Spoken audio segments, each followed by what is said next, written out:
Dès l'enfance, j'ai été à l'école coranique le week-end. Je faisais la prière, les 5 prières par jour. Je faisais le ramadan. Voilà, ma famille est musulmane pratiquante. Le quartier dans lequel j'ai grandi, la plupart des gens sont musulmans pratiquants.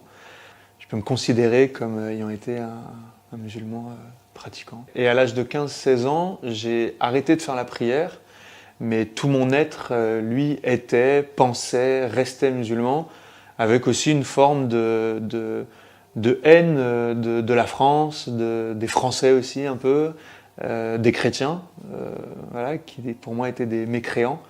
J'avais 16 ans, j'ai commencé à fréquenter un temple protestant au début pour aller un peu me confronter au pasteur et lui montrer qu'il avait tort et que c'était une aberration d'appeler Jésus fils de Dieu.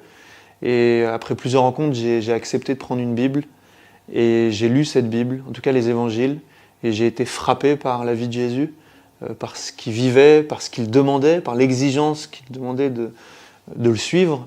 Et j'ai commencé petit à petit à le prier intimement, on va dire, à nouer une relation d'amitié avec lui, qui était pour moi au-delà d'abord des religions, au-delà même de quitter l'islam. C'est vraiment cette rencontre, on va dire, un peu personnelle avec Jésus. Et c'est cette amitié-là qui m'a conduit à essayer de calquer ma vie sur la sienne, et donc forcément à abandonner certaines choses, à faire des sacrifices.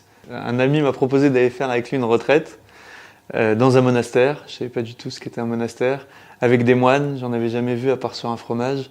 Et quand il m'a dit qu'on allait dormir dans une cellule, là ça m'a fait un peu flipper. Mais j'y suis allé. Et non seulement j'ai été frappé par la beauté des chants, des psaumes, par ces moines qui étaient environ 80, ça m'a profondément marqué, mais surtout c'est que lors d'une adoration, je ne savais pas ce qu'était l'adoration à cette époque, j'ai vraiment goûté à la présence réelle du Christ dans l'Eucharistie.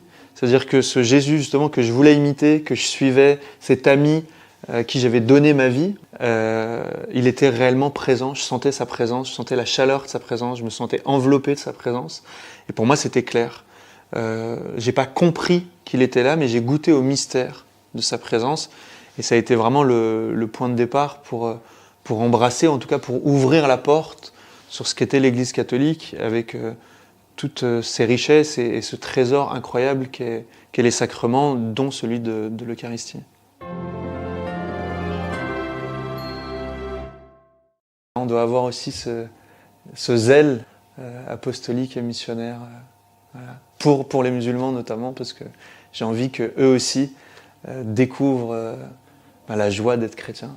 Je sens qu'il y a un vrai désir missionnaire, mais que les périphéries, elles doivent dépasser l'ouest parisien, et sans forcément aller non plus au bout du monde.